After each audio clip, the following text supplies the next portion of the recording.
বন্ধুরা আরো একটি নতুন ভিডিওতে তোমাদের সবাইকে স্বাগতম।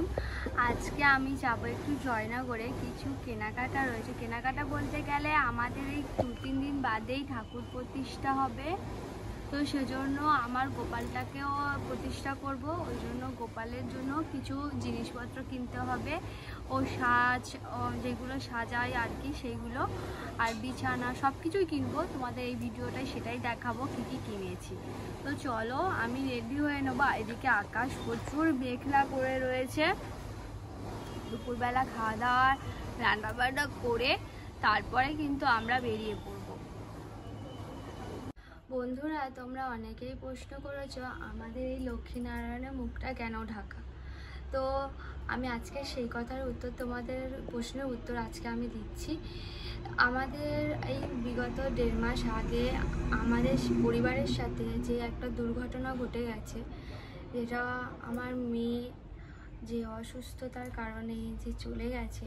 তো আমাদের বাড়ির ও একমাত্র মেয়ে ছিল, আর সবার খুব আদরেরই ছিল। সবসময় ভরসা আমাদের একটাই, ভগবান। তো ভগবানের উপরে আমরা অনেক ভরসা করেছিলাম, হয়তো আমার মেয়ে সুস্থ হয়ে যাবে।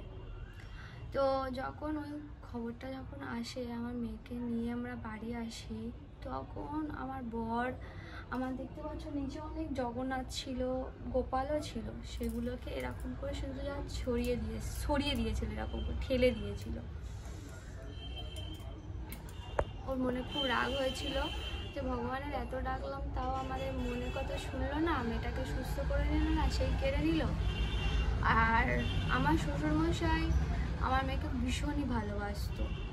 ওনার মা চলে যাওয়াতে এতটা কষ্ট পায়নি যতটা আমার মেয়ে গিয়ে যতটা কষ্ট পেয়েছে। এখনও কাঁদে উনি। আমরা তো বাবা মা, আমাদের তো কান্নার শেষ থাকে না। আর হয়তো ক্যামেরার সামনে হয়তো অতটাও দেখানো যায় না, সম্ভব নয়, কিন্তু ক্যামেরার বাইরে সবসময় প্রতি মুহূর্ত তো মনে পড়ে। সেটা সবসময় যদি আমি তোমাদের সামনে দেখাই, সেটাকে বলবে তোমরা ন্যাকামো। সে যাই হোক, তো আমার শ্বশুরমশাই যখন শুনেছে ওই কথাটা, আমাদের লক্ষ্মীনারায়ণকে এরকম করে ধরে নাড়িয়ে দিয়েছিল। তো যে কারণে ওটার মুখটা একটু ভেঙে গেছে, আর ভাঙা বিগ্রহ রাখতে নেই ঠাকুর ঘরের ভিতরে। তো ওই জন্য আমাদের বাড়িতে প্রতিষ্ঠা করা হবে, যে আর একটা নতুন আশা, যাতে আর একটা সুন্দর সুস্থ ফুটফুটে আমাদের ঘর আলো করে, যাতে সুন্দর একটা ফুটফুটে শুভাঙ্গিনী, তোমরা যে কমেন্ট করো নতুন শুভাঙ্গিনী, সে যেন আসে। তো আজকে সকালবেলা এই কালকে থেকে বা 2 দিন ধরে এই পাউরুটিটা পড়ে রয়েছে, সব ডেট ফেল হয়ে গেলে একদম পুরো ফাঙ্গাস লেগে যাবে। ওই জন্য আমি রুটিটাকে একটু সেঁকে নিচ্ছি, সেঁকে সবাইকে দিয়ে দেবো, টোস্ট মতো খেয়ে নেবে, আর আমিও নিজে খেয়ে নেবো। আর আজকে ভাবছি রান্না বান্না কিছু করবো না, কারণ কালকে এত পরিমাণে চাল নিয়েছিল, মানে দিদির বাড়ি গেছে, তা আমাদের অনেকগুলো ভাত বেশি হয়ে গেছে। ভাবলাম যে আজকে আর রান্না করতে হবে না, প্রেশার কুকারে একটু রান্না করতে বলছি। আর আমরা পান্তা খাবো, সব আলু ভাজা দিয়ে পান্তা, বেশ ভালো লাগে গরমে আলু ভাজা, পান্তা, আর কাঁচা লঙ্কা একটু হবে, আর সাথে পেঁয়াজ। দুপুরে রান্না করিনি, তোমাদেরকে বললাম অনেকগুলো পান্তা রয়েছে, তো আমিও এখানে পান্তা রয়েছে আর এখানে সবাইকে দিয়ে দিয়েছি, আর আমার জন্য এই কটা নিয়েছি। আর কালকে একটু মাংস তরকারি রান্না করেছিলাম, সেই মাংসও আছে, তো মাংস এটা দিয়েই খেয়ে নেব। তো মারা ওখানে বৃষ্টি আসবে, আকাশে মেঘলা করেছে, তো সেজন্য এখানে দেখো বাবা পুঁটি মাছ এনেছিল, সেই পুঁটি মাছগুলো ভেজেছি, পুঁটি মাছ ভাজা, আর পান্তা সবাই খেয়ে নেবে। আর এখানে আমি করেছি আমের চাটনি, যেটা তোমাদেরকে দেখালাম। এটা ঠান্ডা হয়ে গেলে তারপরে আমরা একটা বয়ানে তুলবো, তো নইলে খারাপ হয়ে যাবে। তো ঠান্ডা হয়ে যাক, তারপরে এতে তুলবো। তো তারপর সবাইকে খাওয়া হয়ে গেছে, আমি মা আর দিদিভাই বাকি রয়েছি, তো সবাই মিলে খেয়ে নিয়ে আর তোমাদের সাথে দেখা হচ্ছে। আমাদের এখানে এত ঝড় হয়েছিল, তো অনেকগুলো আম পড়ে গেছিলো, তো আজকে দিদিভাই সব আচার করে রাখছে।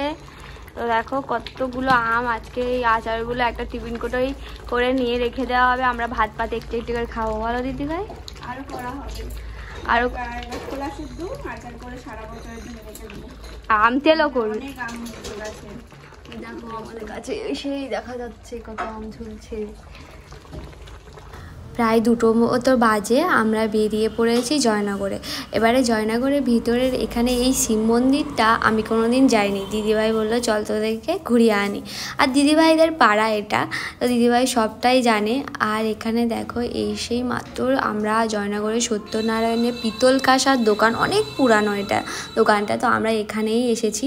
এখানে এসে আমাদেরকে প্রথমে দেখাচ্ছিল সিংহাসন, আমি গোপালের জন্য সিংহাসন নিতে এসেছি তোমাদেরকে বললাম। আর দোকানের মধ্যে এত ভিড় ছিল যে আমি একটা প্লেসও পাচ্ছিলাম যে একটা জায়গায় ঢুকে বেশ শান্তি ভরে দেখবো, চয়েস করব। আমি জিজ্ঞাসা করছিলাম এখানে আমি খুলতে পারবো কি না, তবে প্রথমেই খুললাম। তো এখানে ওজন করে বললো, আর এটার দাম 1500 টাকার মতো ওজন দরে সব কিছু এখানে। তো আমি এখানে দেখলাম যে আমার অতটাও এটা বেশ ভালো লাগেনি। আর এই গোপালটা দেখো এত কিউট মতো দেখতে, আর এত ভালো লাগছিলো, আমার যেন মনে হচ্ছিলো এই গোপালটাকেই নিয়ে নিই। তো যাই হোক, তারপরে আমার ফাইনালি একটা পছন্দ হলো এই সিংহাসনটা। এটা বেশ আমার গোপালের সাইজ অনুযায়ী এটা ঠিক আছে, ওটা একটু বড় হচ্ছিলো। আর এটার আমার প্রাইসটাও খুব একটা বেশি নয়, 700-800 টাকার মতো। তো আমার বেশ ভালো লেগেছে, দিদিভাই বললো এটাই ভালো, নিয়ে নে। তো এটাই নিয়ে নিয়েছি। এবারে এনাদের ভিতরের দিকে একটা কাউন্টার রয়েছে, ঠাকুরের সব জিনিসপত্র পাওয়া যায়, জামা কাপড় এইসব। তো ওখান থেকে বিছানা টিছানা পাইনি বলে বেরিয়ে এসেছি, আরও একটা দোকানে এসেছি যেখানে গোপালের সাজ গোজ সব কিছু পাওয়া যায়। এখানে আমি গোপালের জন্য 2টো জামা নিয়েছি। আর এখানে হারটা বাদে চুড়ি, তারপর কানের দুল, এগুলো সব পেয়ে গেছি মোটামুটি। আর তোমাদের কোনটা ভালো লেগেছে অবশ্যই জানিও।